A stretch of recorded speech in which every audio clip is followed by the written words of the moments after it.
대한민국 안보의 핵심 사안을 날카로운 시각으로 진단하고 분석해 최적의 솔루션을 찾아내는 국방 안보 전문 큐레이션 프로그램 디펜스 프라임. 오늘도 최고의 안보 전문가 함께합니다. 어서 오십시오.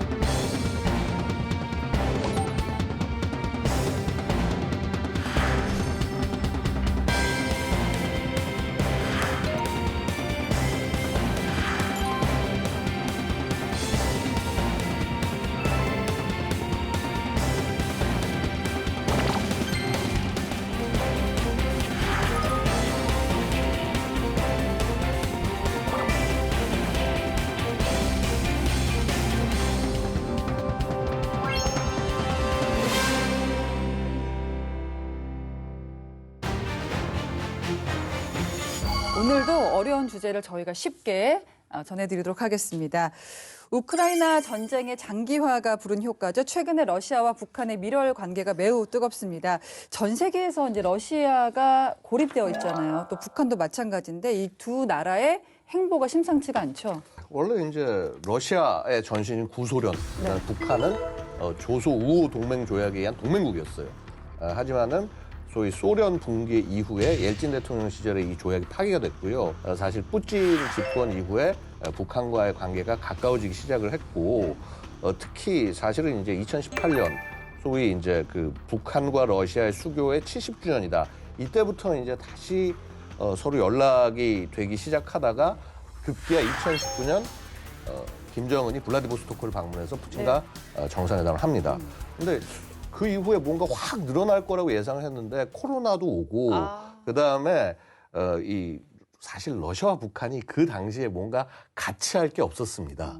그런데 바로 2022년 우크라이나 전쟁이 나면서 엄청나게 탄약과 무기를 소진하는 가운데 결국은 공식적으로 올해 7월에 소위 이제 북한이 전승 기념일이라고 얘기하는 정전 기념일 70주년 열병식을 앞두고 찾아와서 무기 체계 구경도 하고, 그러니까 이제 김정은이 그 쇼이구 국방장관 손을 잡고 다 돌아다니면서 야, 나 우리 이런 무기 만들었으니까 걸 보여준 거죠. 자, 그러고 나더니 9월에 드디어 그 김정은이 또 다시 푸틴을 만납니다. 러시아로 갔어요. 근데 이번에는 어디서 만났냐면 보스토치니 우주기지라고 그래서 소위 이제 그 러시아가 새롭게 개발하는 우주 기지예요. 여기서 이제 대부분 발사가 이루어질 텐데 여기에서 만난 겁니다. 만나서 우주 협력을 공식적으로 하겠다는 얘기까지 나온 상황이고, 소위 태평양 함대사령부까지 방문하면서 자, 이게 북러 간의 관계 회복, 단순히 정치적 관계 회복을 떠나서 자, 이제 군사 동맹이 복원되는 것이 아니냐. 자, 이런 그림들이 보여지게 된 것이죠. 그러니까 우리가 뭐 소련하고 옛날에 중국, 중공이라고 했었잖아요. 그때 다 같은 공산권이니까 뭐 비슷한 관계겠지 했는데 사실은 소련하고는 약간 애매한 그런 느낌이 있었는데 우크라이나 전쟁의 계기가 됐다 다시 가까워지는 그렇게 요약을 해볼 수가 있는데, 제가 이번에 러시아가 진짜 급하구나라고 생각한 게 푸틴이 지각대장이잖아요. 정말 많이 늦거든요. 근데 이번에 김정은 위원장을 만날 때 30분을 미리 나타났어요. 이거 어떤 의미일까요? 푸틴 대통령이 상습적인 지각생이죠. 그렇죠. 근데 이번에 보스토치니 우주기지에서 버선발을 신고 30분 일찍, 제가 볼 때 30분 일찍은 공식적으로 30분 일찍이지 그렇죠. 비공식적으로는 뭐 최소 1시간 이상 일찍 와서 김정은 위원장을 만났습니다. 푸틴이 달라졌어요. 푸틴이 달라졌죠. 그만큼 러시아도 절박하고 북한도 절박하다 이렇게 볼 수가 있는데, 이게 생각보다 러시아가 의도하는 대로 전쟁이 뭐 빨리 끝나지 않았고요. 그러니까요. 거의 이제 22개월 이상 전쟁이 장기화되면서 러시아도 전쟁 수행 능력 그리고 전쟁 지속 능력이 약화가 되는 것입니다. 그중에서 특히 우리가 지금 러시아가 하루에 포병 탄약 기준으로 대략 한 4만 발에서 5만 발 정도를 하루에 소비를 하고 있는데 사실 지금껏 러시아 당국이 한 달에 생산해낼 수 있었던 포병 탄약 생산 능력이 네. 한 달에 2만 발에서 3만 발 수준밖에 되지 않았습니다. 물론 내년이 되면 그걸 뭐 기하급수적으로 생산량을 늘린다고 하지만 현재의 상황이 이렇기 때문에 전장의 수요를 적시에 이렇게 맞출 수 없는 그런 상황이었다. 총이 있어도 총알이 그렇죠. 없는 상황이네요. 총알이 네. 없죠. 그래서 그렇다면 이런 문제를 어떻게 해결할 수 있을까?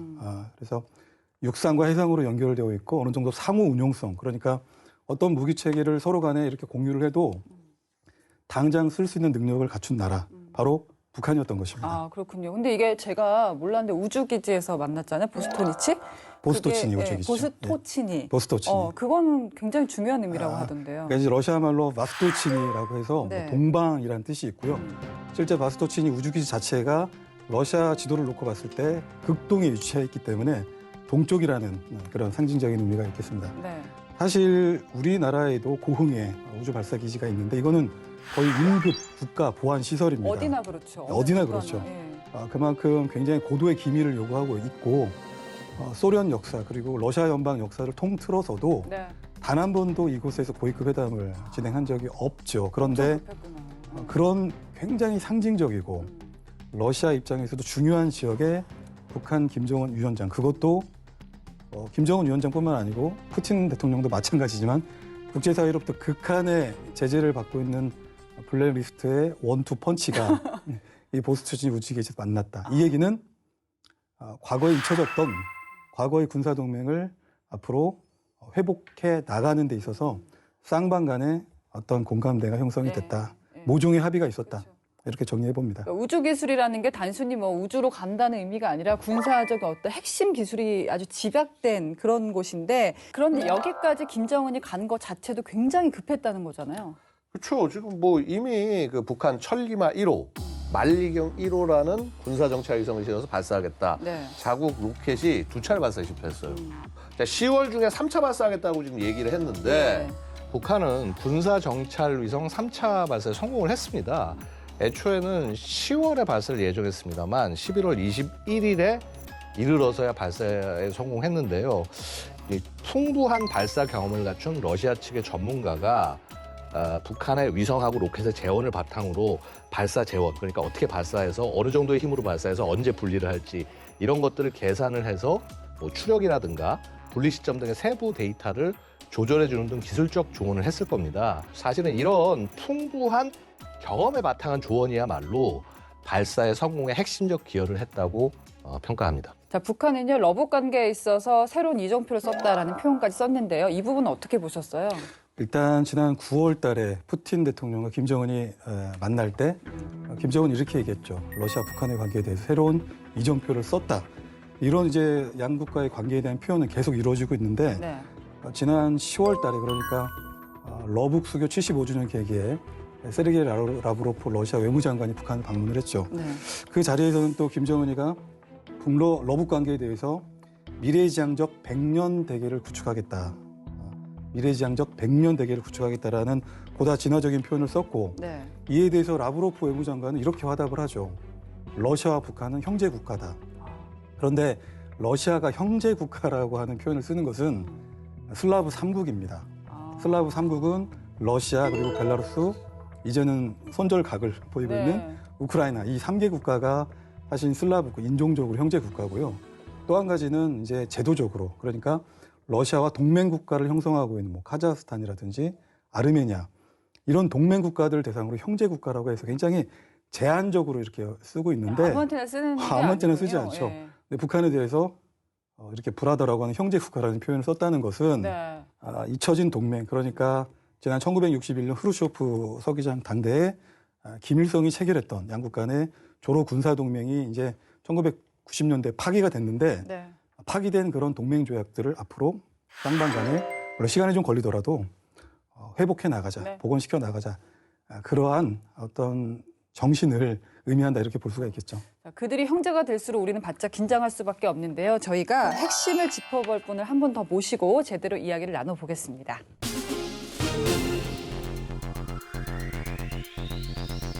근데 전쟁하고 도발은 정직하지 않아요.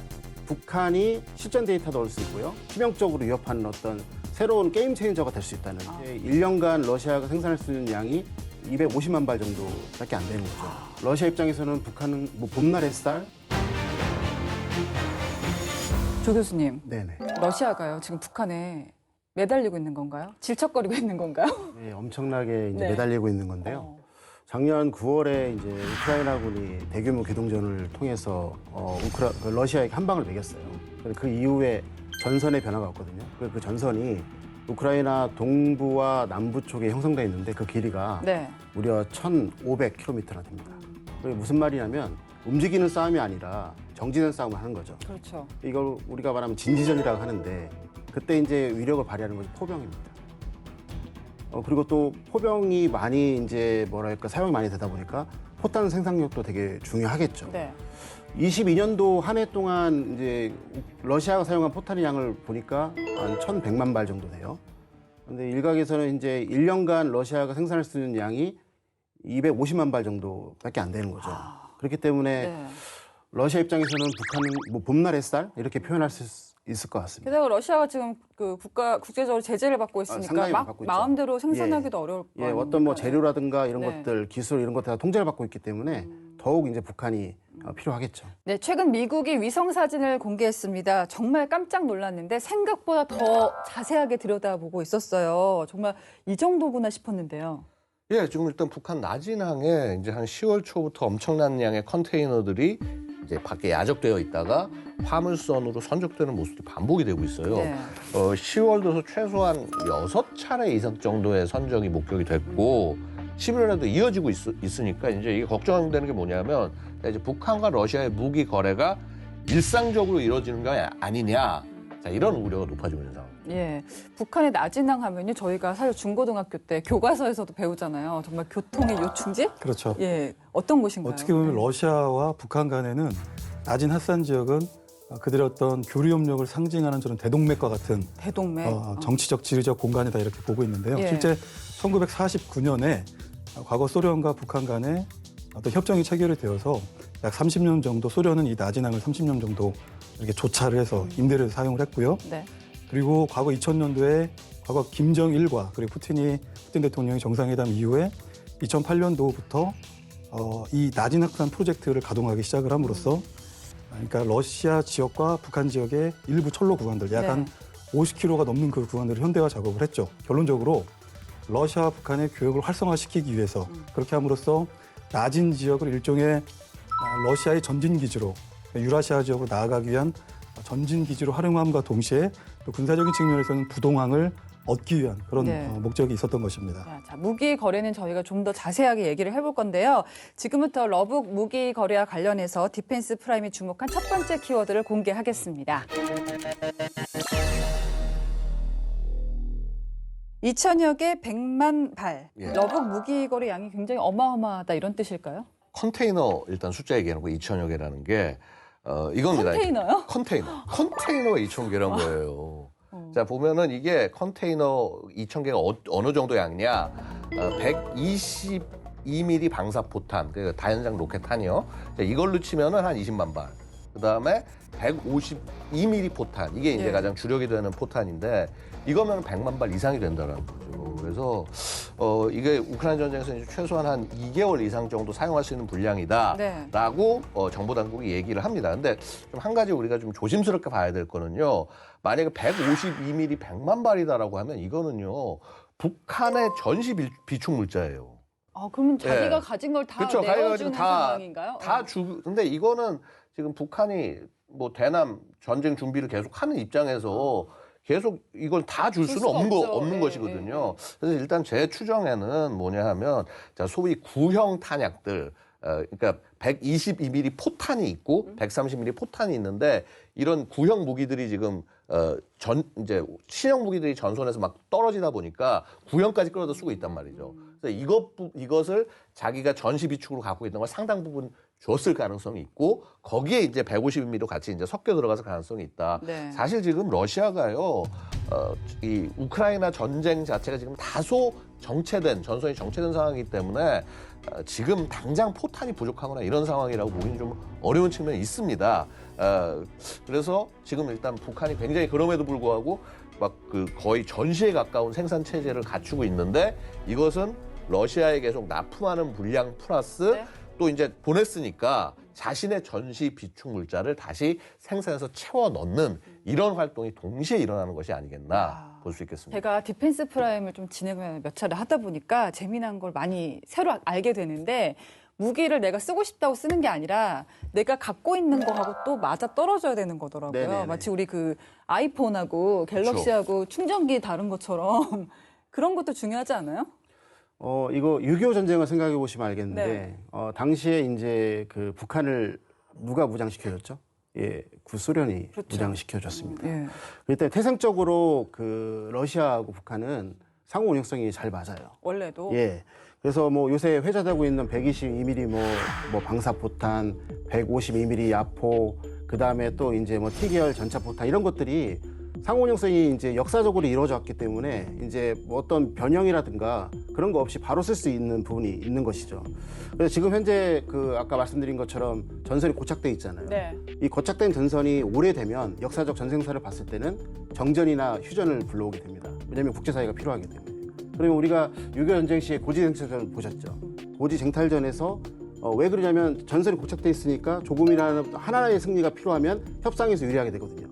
그렇기 때문에 그 진지전에서 가장 중요한 포탄이 많으면 그런 고지쟁탈전이나 아니면 지역 거점에 승리할 수 있게 되고 그렇게 되면 러시아가 협상에서 유리한 고지에 선점할 수 있기 때문에 네. 북한의 어떤 그런 상호 운용성이 높은 포탄들이 되게 매력적인 것이죠. 지금 정체되어 있다고 해서 평화로운 상황이 아니고 어떻게 보면은 한 번의 승부가 네네. 굉장히 그 전세를 바꿀 수도 있는 아주 네. 중요한 순간인 것 같은데요. 우리로서는 굉장히 그 민감한 뉴스가 하나 있더라고요. 북한이 러시아의 단거리 탄도미사일을 지원할 가능성이 있다. 이게 왜 심각한 사안일까요? 이제 다 아시다시피 북한에서는 KN-23 이게 보면 뭐 이스칸데르와 비슷하다고 하고요. 그다음에 KN-24 같은 경우는 북한판 에이테크임스라고 부르기도 하고, 그다음 대구형 방사포인 KN-25가 있는데요. 네. 이게 생각을 해보세요. 이런 것들이 이제 그 우크라이나 러시아 전쟁의 실전이지 않습니까? 이게 러시아에 공급이 돼가지고 이것이 사용된다고 하게 된다면 북한의 입장에서 실전 데이터가 쌓이게 됩니다. 빅데이터가 예. 쌓이는. 실전 데이터가 쌓이게 되면 나중에 우리나라에 이제 오는 치명성이 더 강화되겠죠. 또 하나가 뭐가 있냐면 러시아가 지금 현재 이 전술 탄도미사일을 가지고 새로운 전술을 개발을 했어요. 네. 국제사회로부터 이제 많은 지원이 우크라이나로 가다 보니까 대공방어력이 세졌지 않습니까? 예전에는 그냥 KN-23이나 24 예를 들어서 한 방이면 됐는데 네. 밑에서 이제 대공방어가 세다 보니까 한 방으로 안 돼요. 그래서 지금 현재 그 러시아에 사용하는 방법이 뭐냐면 저번에 말씀드렸죠. 가오리 형태의 샤이드 136 같은 장거리 이제 자폭 드론을 이용해서 먼저 보내서 우선 그 주변에 있는 대공 무기를 없애버리고 그 다음에 바로 이제 전술 탄도 미사일을 가져다 정밀 타격하는 방법을 네. 하고 있거든요. 예. 무슨 말씀드리냐면 이런 것들을 봤을 때 북한이 실전 데이터도 얻을 수 있고요. 러시아로부터 이런 전술을 좀 새롭게 받아들여서 우리나라를 이렇게 치명적으로 위협하는 어떤 새로운 게임 체인저가 될 수 있다는 부분이죠. 소름 끼치는 게 우리가 중동 분쟁 때도 얘기를 했는데 이런 우크라이나 러시아 전쟁도 우리한테는 좀 먼 나라 전쟁, 분쟁 같은데 북한으로서는 데이터를 쌓는 실전 데이터를 쌓는 그런 학습의 장? 그런 게 되고 있다는 게 좀 소름이 끼치는데요. 지금 러북 무기 거래 정황이 나오면서 아예 러시아가 북한에 외주를 주거나 줄 것이다.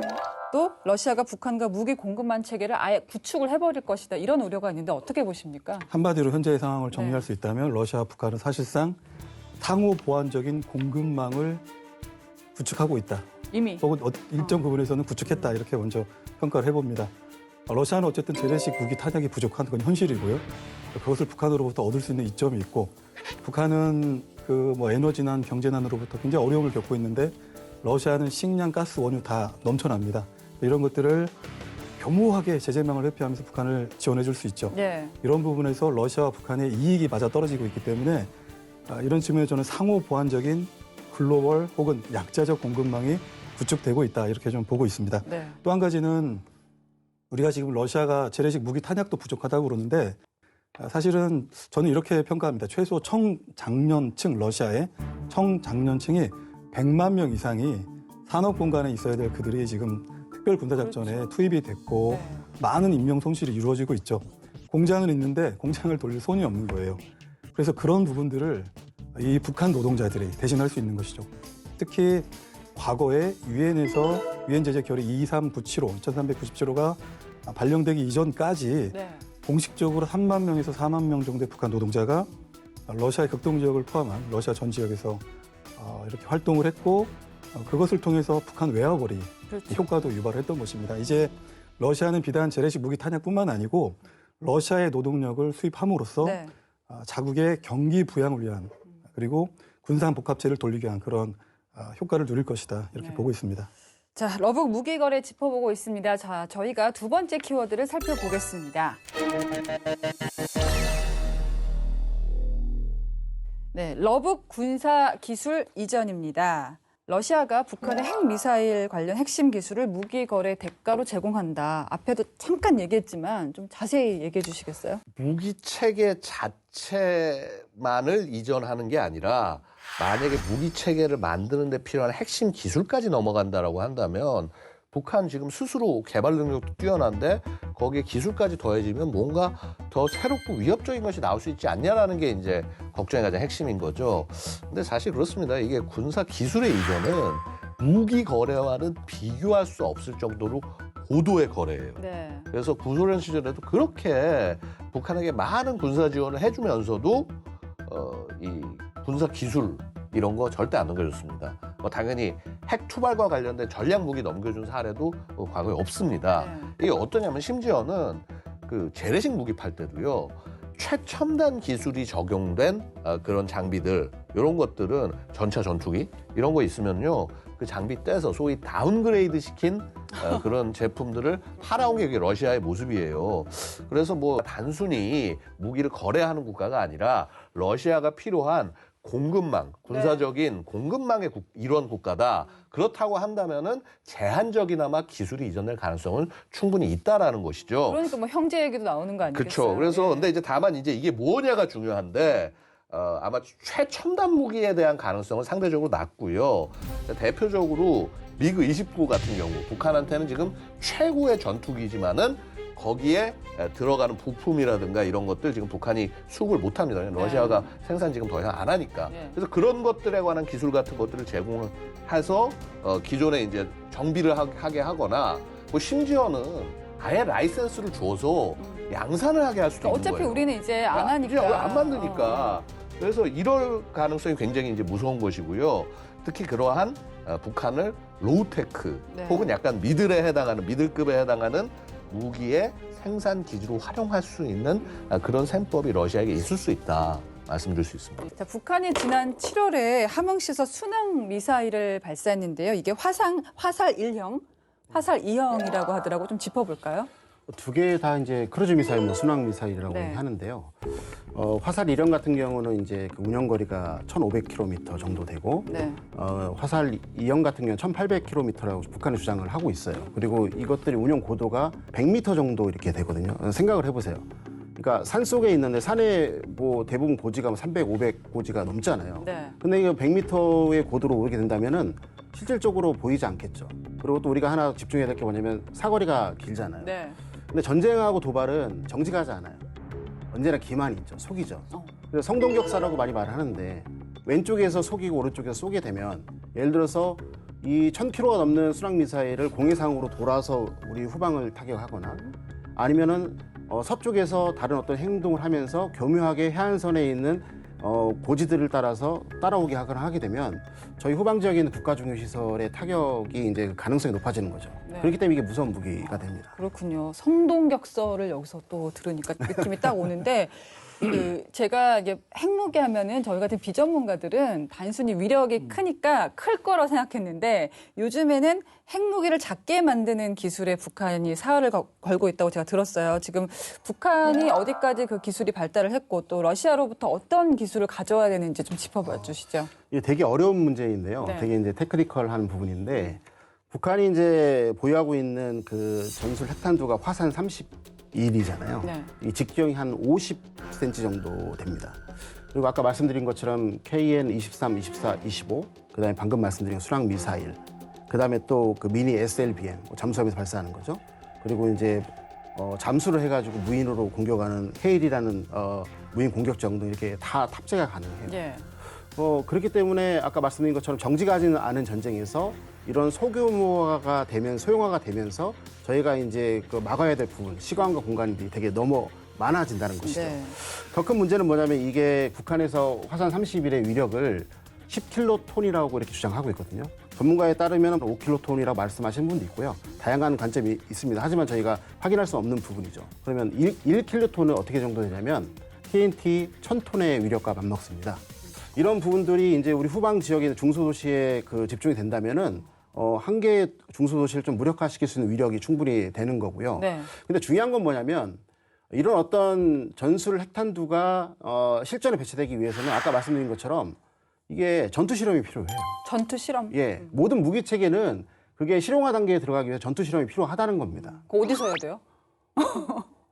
이제 북한도 이제 나름대로의 이제 고민을 하겠죠. 예. 근데 잘 못 할 수가 없잖아요, 국제지대에서요. 그렇죠. 근데 러시아 같은 경우는 그거는 구소련 시절에 그런 것들을 많이 실험했다는 겁니다. 그러니까 일단 당장 북한이 KN-23을 가지고 북한의 KN-23을 갖고 러시아가 우크라이나에서 사용을 한다. 이게 전투 실험이 되는 거예요. 그래서 그 데이터가 아까도 우리 조 박사가 강조를 한 것이 그런 데이터가 북한으로 넘어가게 되면 예. 우리는 훨씬 더 위험해지는 거다라고 말씀드릴 수 있는 겁니다. 그렇군요. 지금 굉장히 점점 무서워집니다.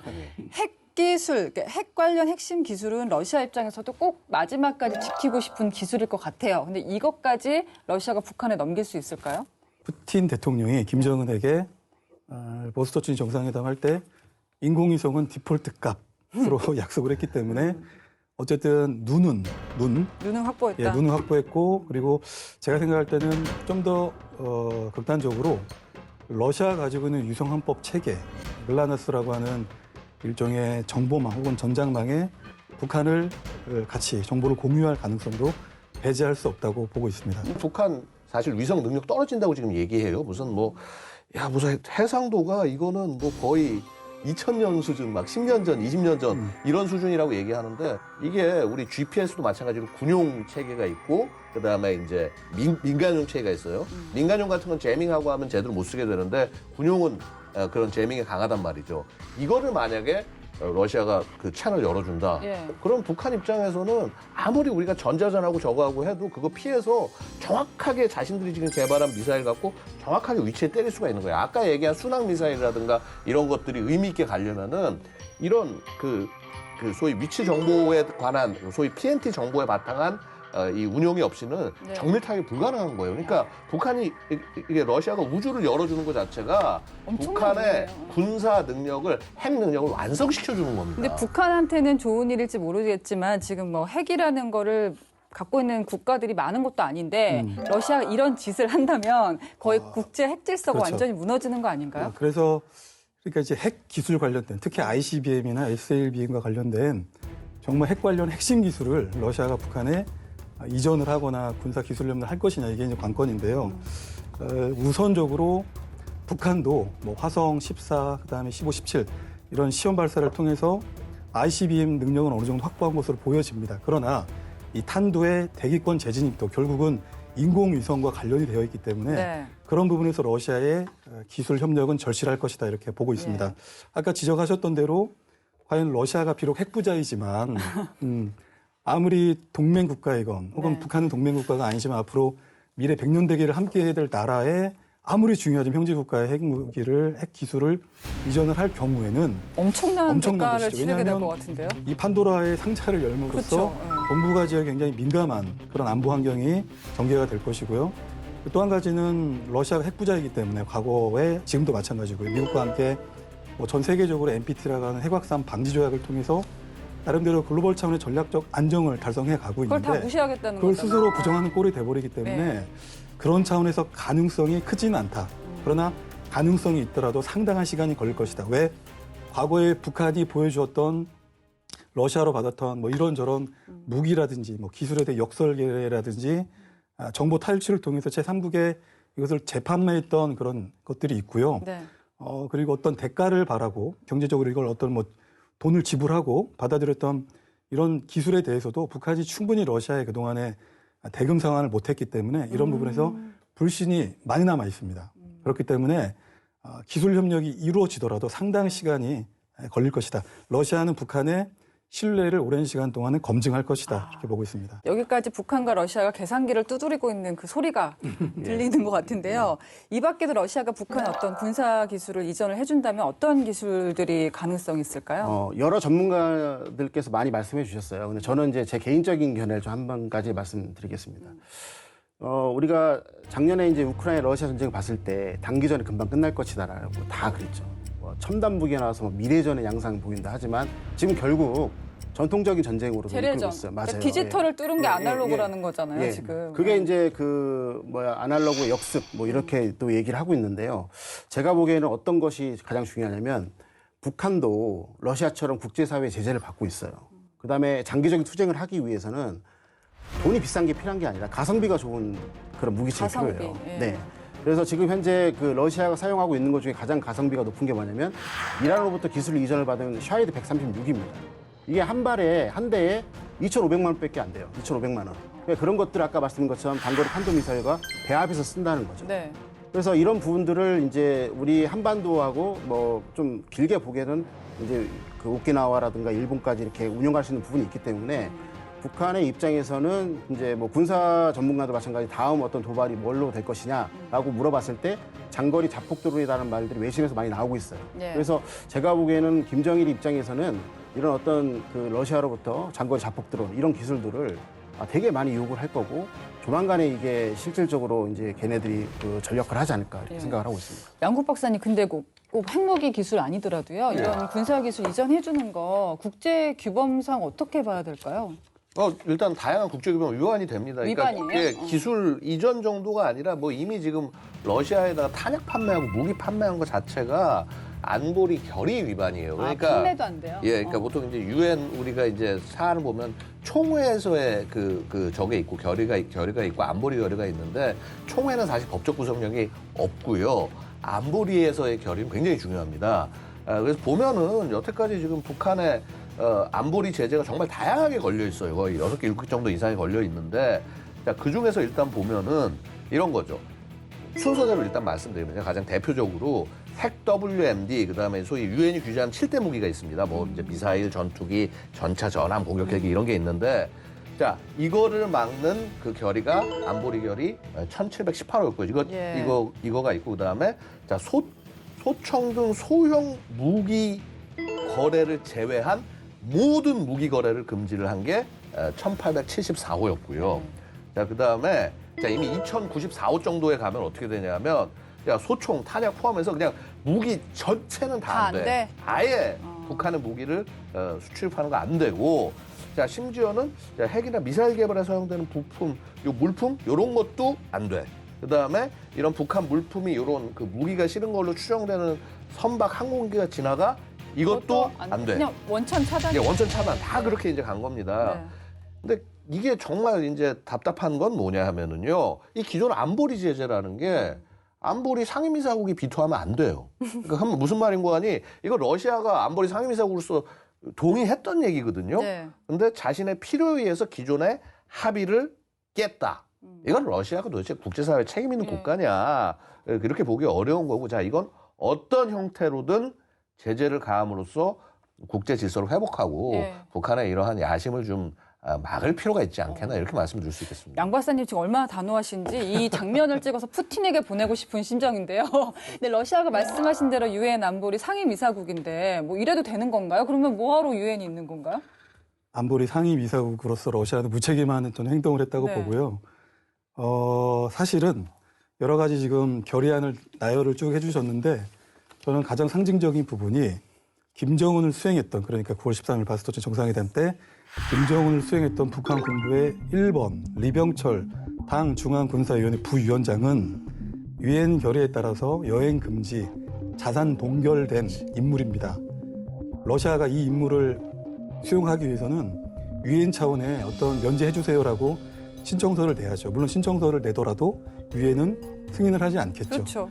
그러니까 어차피 승인하지 않을 거기 때문에 러시아는 그냥 내가 하고 싶은 대로 바이오해야겠다 해서 리병철이 김정은을 수행을 했던 것입니다. 그 시작부터 나는 유엔 안보리 상임 이사국이지만 우리의 주권과 주권의 이익을 위해서 필요한 것들은 북한과 협력을 하겠다라고 그냥 대놓고 유엔 제재 형해와 무력화의 서막을 북한과 함께 그 열었다라고 위반하면 뭔가 해석할 뭐 수밖에 저 없습니다. 페널티가 있어야 되는 거 아니에요? 국제사회에서 페널티를 하더라도 쉽지가 않죠. 그렇죠. 어차피 유엔 안보리 차원에서 구속력 있게 하더라도 중국과 러시아가 반대할 것이기 뭐 때문에 감옥에 가둘 수 있는 것도 네, 아니고. 합의가 되지 않습니다. 네. 그렇기 때문에 한편으로는 국제사회의 그 제재 틀 속에서 러시아와 북한이 협력을 하겠다라고 하지 이거는 레토릭입니다.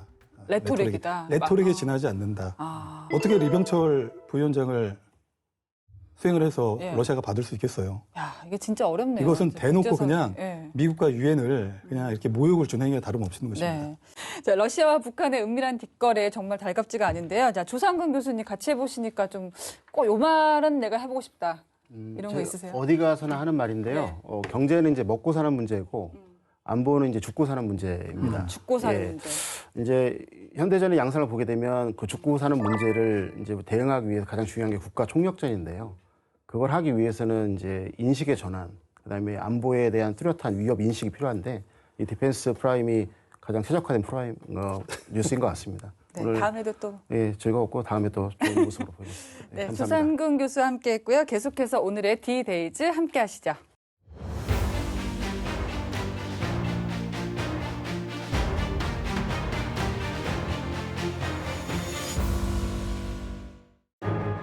러북 밀착이 가속화되는 가운데 혈맹으로 맺어진 한미동맹은 이제 군사동맹을 넘어 글로벌 포괄적 전략동맹으로 나아가고 있습니다. 그 계기가 된 전투로는 장진호 전투를 빼놓을 수 없습니다. 지금의 한미동맹을 혈맹으로 맺어지게 한 그날의 전투. 디펜스 프라임이 주목한 오늘의 D-Days. 1950년 11월 27일부터 12월 11일. 흥남철수작전을 성공하게 한 역사적인 순간. 장진호 전투가 있었던 그날로 돌아가 봅니다. 스탈린그라드 전투, 모스크바 전투와 함께 세계 동계전투 사상 가장 치열했던 3대 동계전투 중 하나로 손꼽히는 장진호 전투는 6.25 전쟁 중 1950년 11월 27일부터 12월 11일까지 함경남도 장진군 지역에서 미국 제1해병사단을 주축으로 한 유엔군이 중공군 제9병단에 속한 세계 군단 병력과 벌인 전투입니다. 당시 북한의 임시 수도였던 강계를 공격하고자 대마고원의 인공저수지인 장진호 일대까지 진격해 올라간 유엔군은 중공군 12만 명의 포위대 격전을 벌여야만 했습니다. 해당 전투를 통해 유엔군 사망 1029명을 포함 1만 7천여 명의 사상자가 발생하는 등 큰 피해를 입었으며 장진호 전투는 미군이 겪은 가장 어려웠던 전투 중 하나로 손꼽힙니다. 이 가운데 미국 제1해병사단은 국군과 유엔군의 퇴로를 열기 위해 중공군과 맞서 싸우며 전선을 사수했고 그 결과 유엔군은 흥남까지 무사히 철수할 수 있었습니다. 미 해병 제1사단의 고귀한 희생이 없었다면 국군과 유엔군, 피난민 등 20만여 명의 인원을 남쪽으로 무사히 철수시킨 흥남철수작전은 결코 성공할 수 없었을 것입니다. 전쟁터에서 수십만의 생명을 구한 장진호 전투는 6.25 전쟁사에서 놀랍도록 감동적인 기록이며 역사상 가장 성공한 작전으로 평가됩니다. 최저 영하 40도의 강추위와 험난한 지형, 겹겹이 쌓인 적의 포위망 속에서도 끝까지 싸워 헌신한 장진호의 영웅들이 있었기에 가능했던 일이었습니다.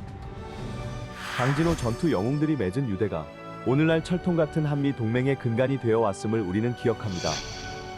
유엔군의 기치 아래 뭉쳤던 장진호의 영웅들은 단순히 각자의 나라만을 위해 싸운 것이 아니라 자유와 민주주의가 독재와 억압을 이기는 세상을 위해 싸운 것임을 우리는 명심하고 있습니다.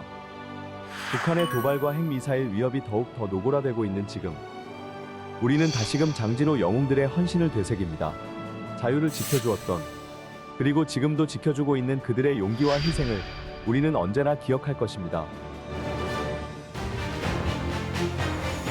네, 러시아와 북한이 밀착하면서 이제 아예 군사훈련까지 같이 하는 거 아니냐라는 얘기가 나오고 있는데 실제 러시아가 중국, 러시아, 북한 이렇게 연합군사훈련을 제안한 적이 있습니다. 우리가 뭐 미국과 같이 연합훈련을 하는 것처럼 이거 어떻게 보시나요?